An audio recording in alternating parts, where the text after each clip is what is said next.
Okay, so Junior Roberts here, coming to you with realjuniorroberts.com. And in this video, we're going to be looking at some physics multiple choice questions, specifically under the topic of waves and optics. So let's go right into it. Okay, so our first question here says that item 1 refers to the following graph and represented with this graph here. So the question says, which of the following pair of points are in phase? Now, when you look at points on a waveform, we can consider 2 points to be in phase if they are located at the same position, right, on 2 consecutive wave pulse. Right, so we consider a wave pulse as this portion of the wave, right?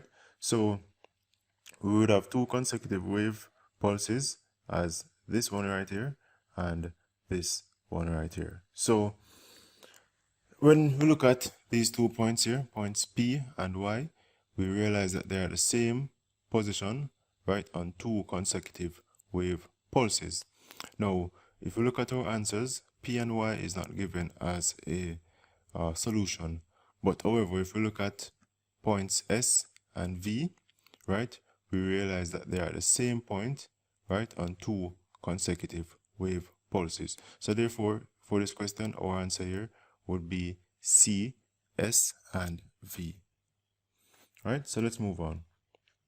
So this question says, in carrying out an experiment to locate a real image using a convergent lens, the object can be placed 1 between the focal point and the lens at the focal point, or 3 between the focal point and a point at twice the focal length. So the answer for this question here would be 2 and 3. So if we want to actually form a real image using a convergent lens, we have to place the image either at the focal point or we place it at a point between the focal point and a point 2 times the focal length. So our answer here is 2 and 3. So therefore the correct answer here is C. Now this question says item 21 refers to the following diagram which shows the instantaneous profile of a wave traveling across a water surface, right? And what we have here is a displacement versus position graph. Now the question goes like this: from the information given, the frequency. So again, we have to look back at the graph which represented with a displacement position graph. So therefore, from a displacement position graph, we're unable to find frequency. So therefore, our frequency would be unknown. So our correct answer is D. Now this question goes like this: the range of frequencies detectable by the normal human ear is, and the correct answer here is 20 Hz to 20 kilohertz. So our correct answer is B. So this question says item 31 refers to the following diagram which illustrates the side view of a water wave. Now the question wants us to determine the amplitude of this wave. So if we look at this wave right here, this wave diagram right here, we see that the distance between the highest point and the lowest point on the wave is 8 centimeters. And you remember that the highest point on the wave is called the crest and the lowest point on the wave is called the trough. So the distance between the crest and the trough is 8 centimeters.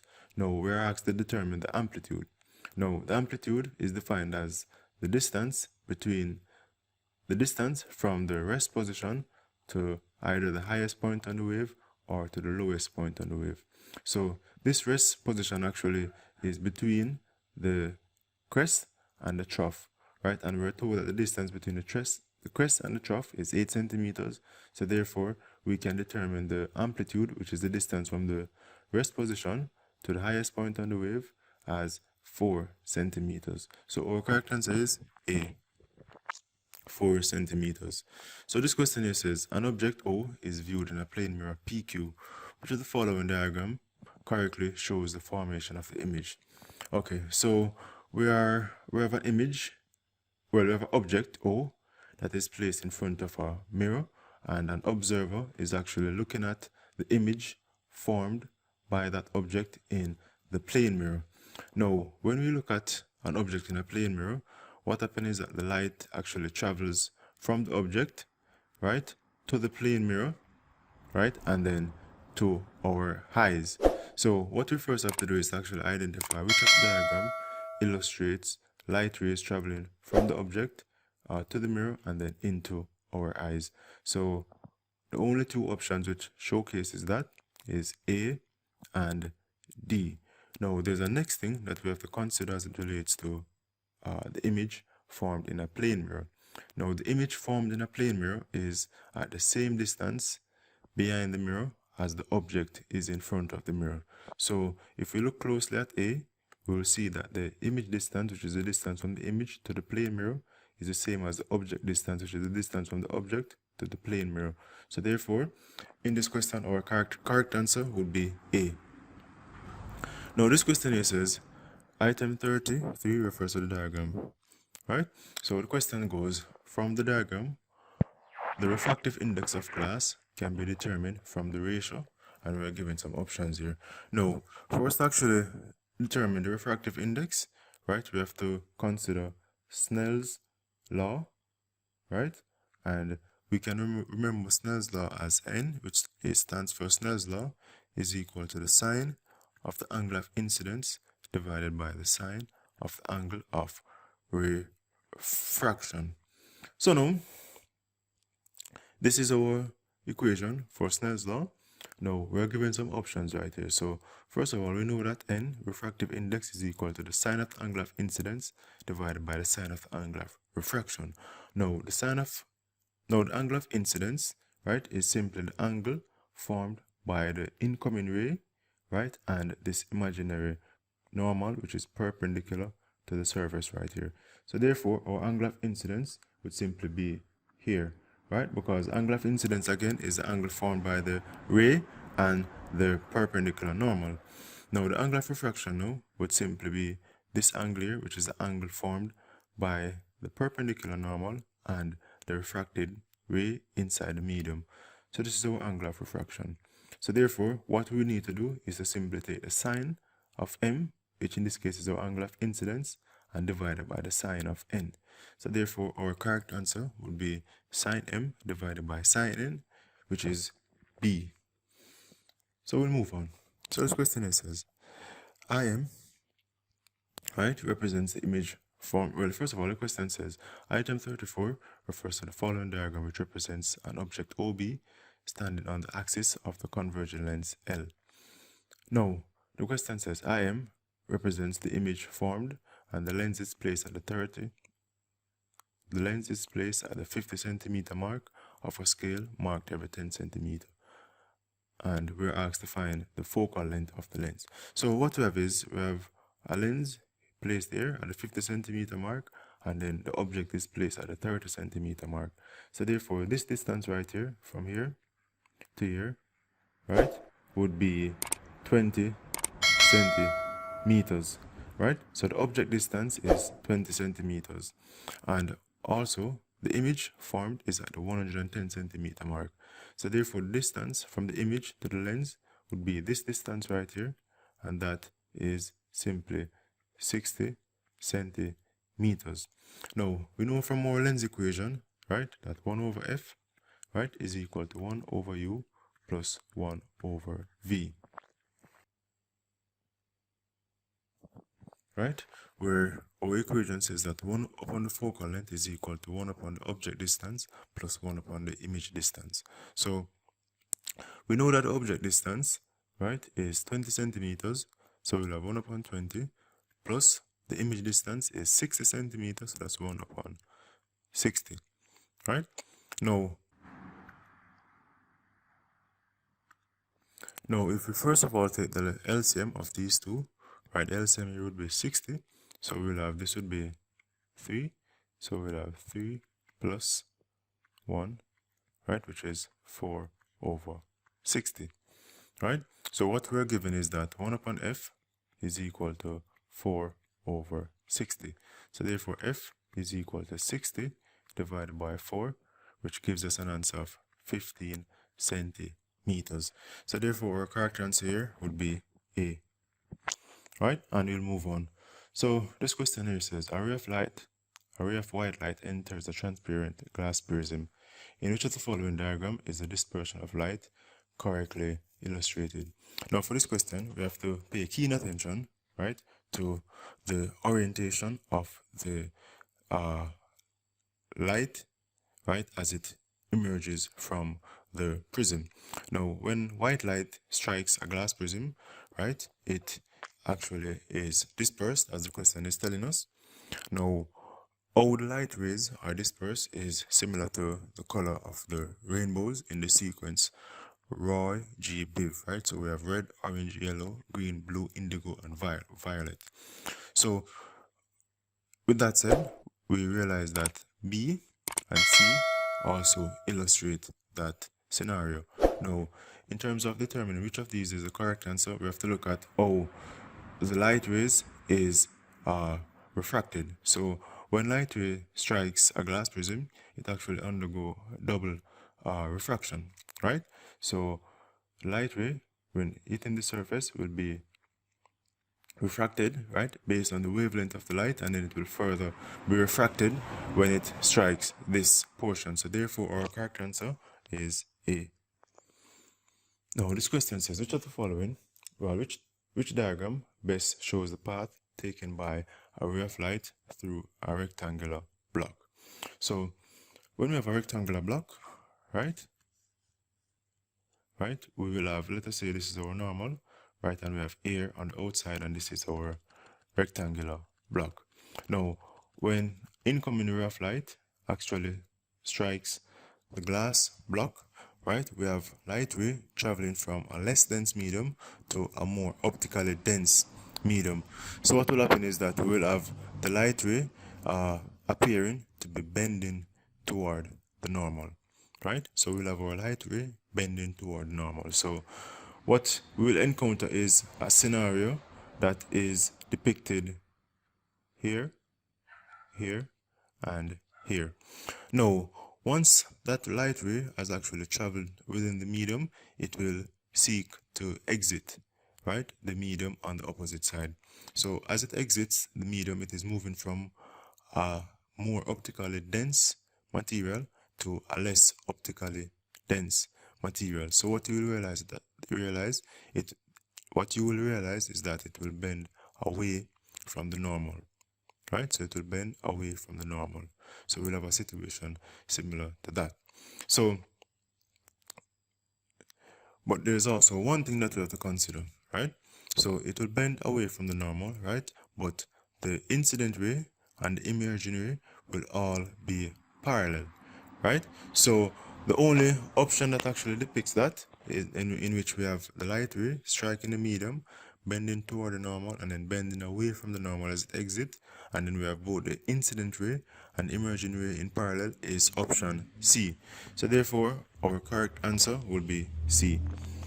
So if we move on, it says, in which of the following would a change be detected if sounds of differing frequencies are played in succession, right? And we're assuming the same amplitude. So now, the property of a sound wave that determines its frequency, right? Well, actually, let me say this another way. So the property of a sound wave that is affected by its frequency is actually its pitch, right? So therefore, if we vary the frequency,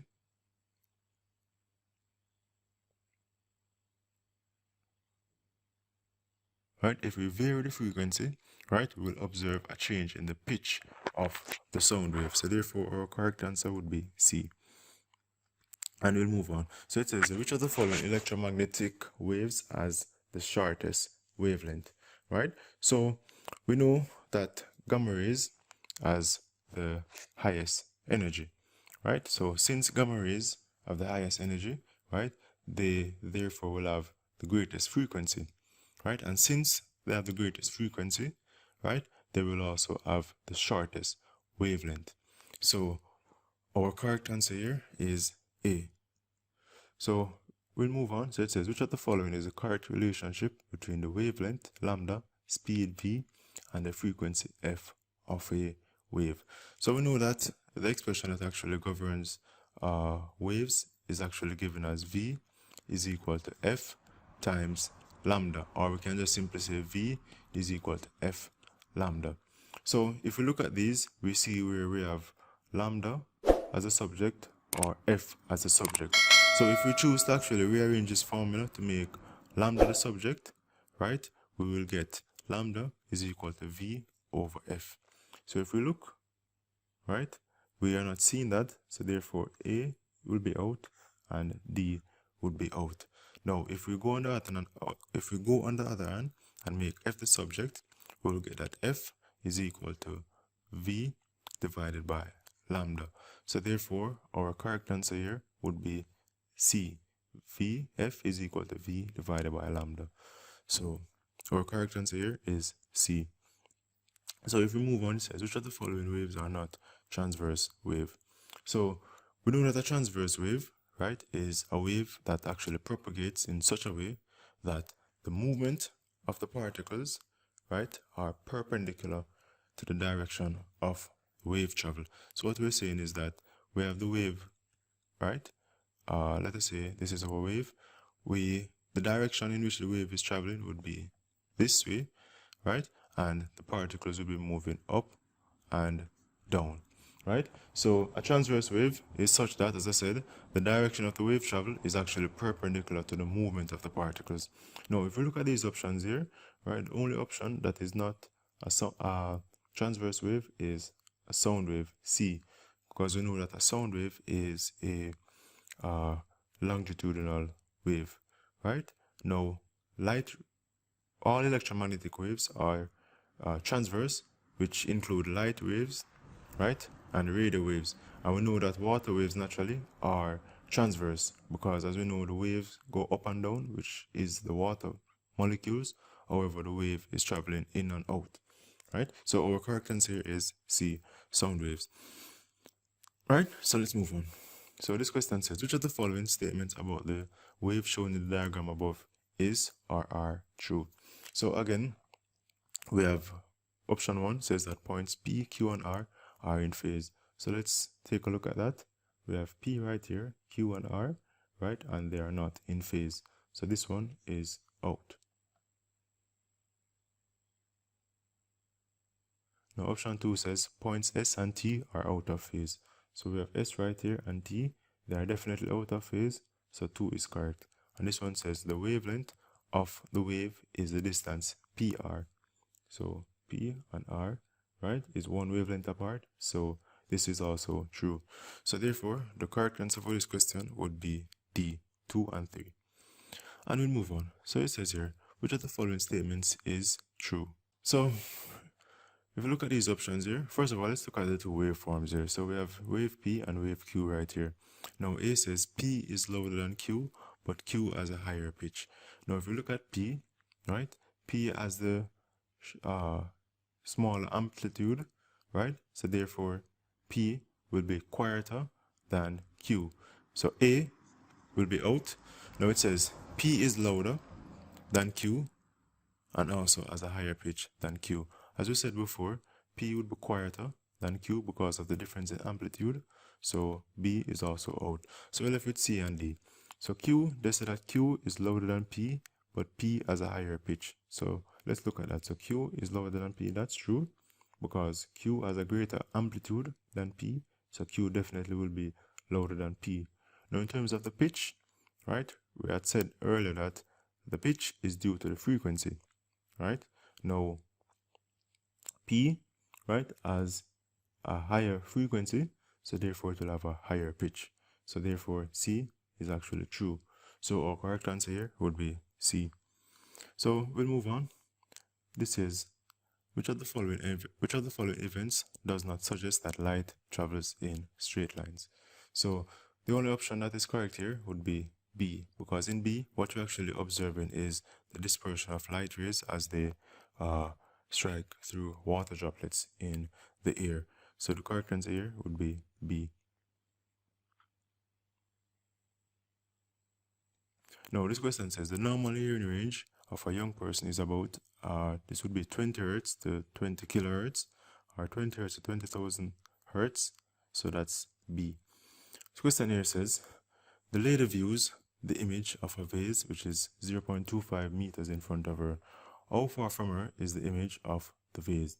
Now, if we look at this here, we have an observer standing 0.25 meters from a flower vase, right? And that flower vase is some distance away from a plane mirror, right? Now, it says here that the girl is standing 4 meters from the plane mirror. So we can actually determine the distance between the vase and the mirror by subtracting 0.25 from 4. And we'll get 3.75 meters.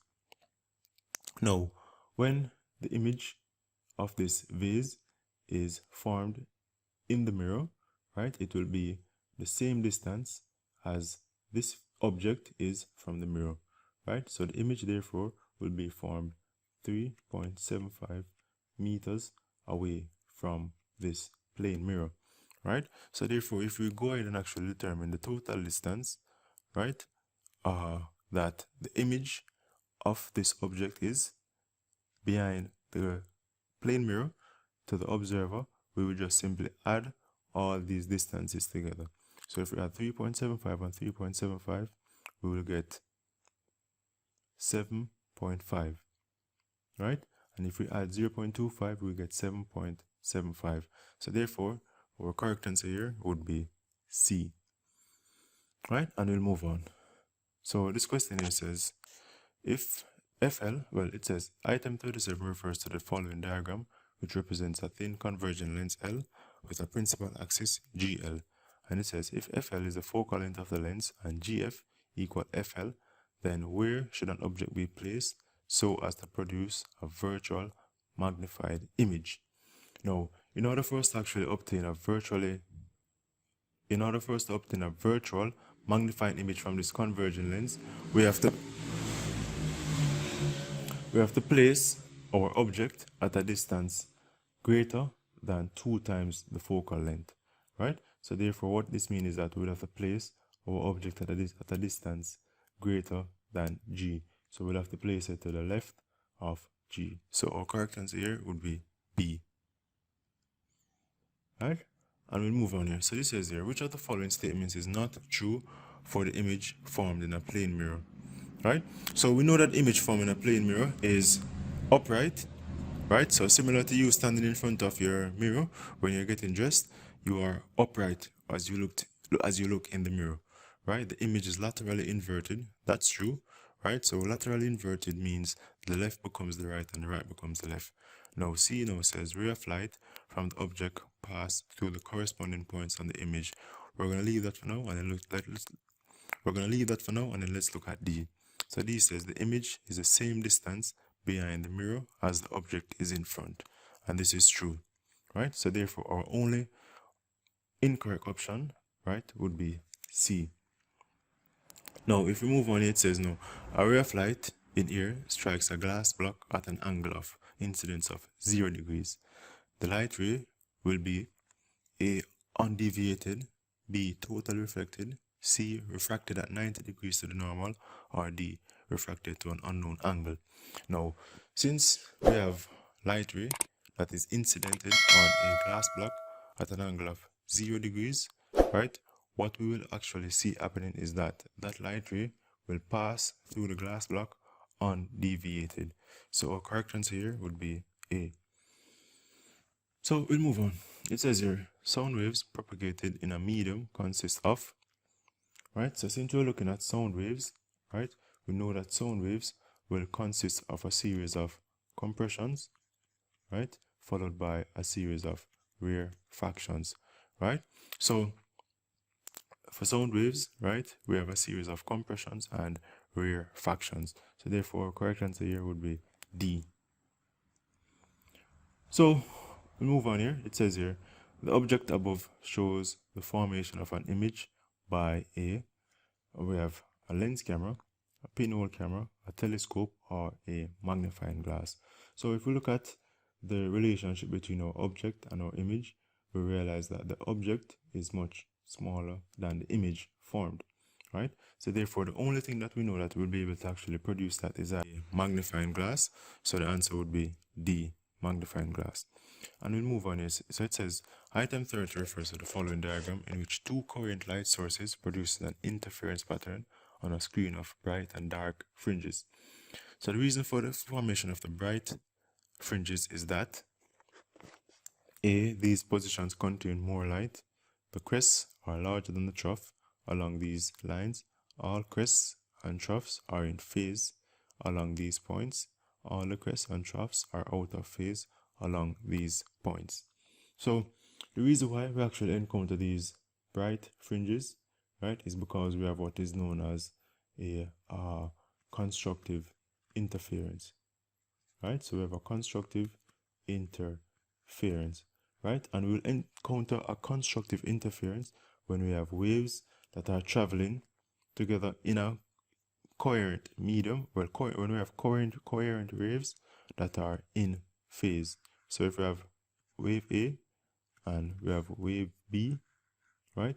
Once their amplitudes and crests line up, right, they would be in phase, right? So we have constructive interference when we have amplitudes lining up with amplitudes and crests lining up with crests.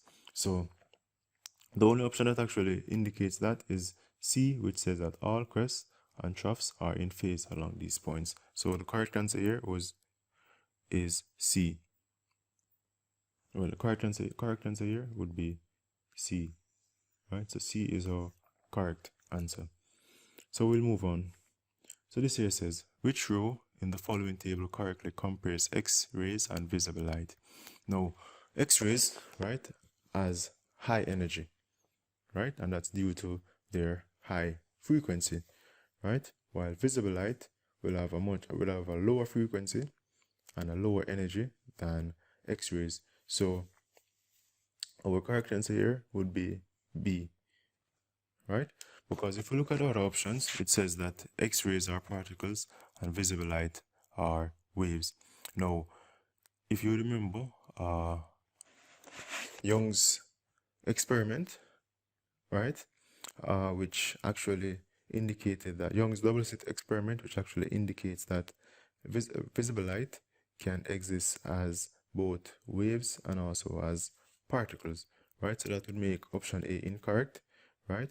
And I said before that X-rays carry more energy than visible light, so that would make D also incorrect, right? And since X-rays have greater energy, they will have a high frequency, and as a result of having a high frequency, they will have a short wavelength, so that will make C also incorrect.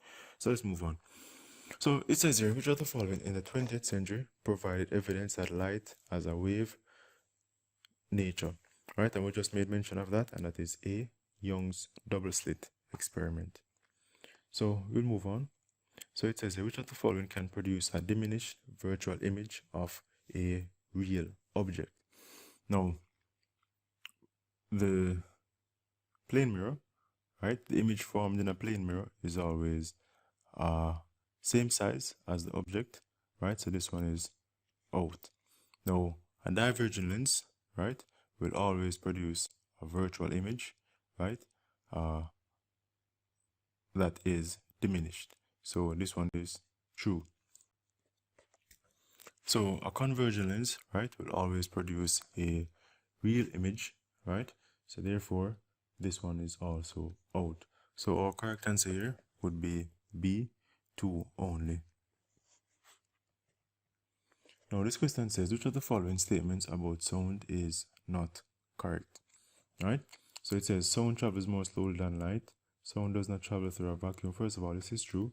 Sound does not travel through a vacuum. This is true. Sound is transmitted as transverse waves. This is false. Sound may be produced by vibrating systems. This is also true. So our correct answer here is C. So this one says a loud high-pitched note results from a wave of, right? So once it is loud, it will have high amplitude, right? And once it is high-pitched, it will have high frequency. So we'll experience a loud high-pitched note from a a high frequency with a large amplitude. So the correct answer here is B. Alright, so that will be it for our questions. Again, this was Junior Roberts with realjuniorroberts.com. If there was anything in this video that you need more clarification on, please post it below in comments and I'll do my best to clear up any misconceptions for you. Like this video if it was helpful. Please subscribe and share.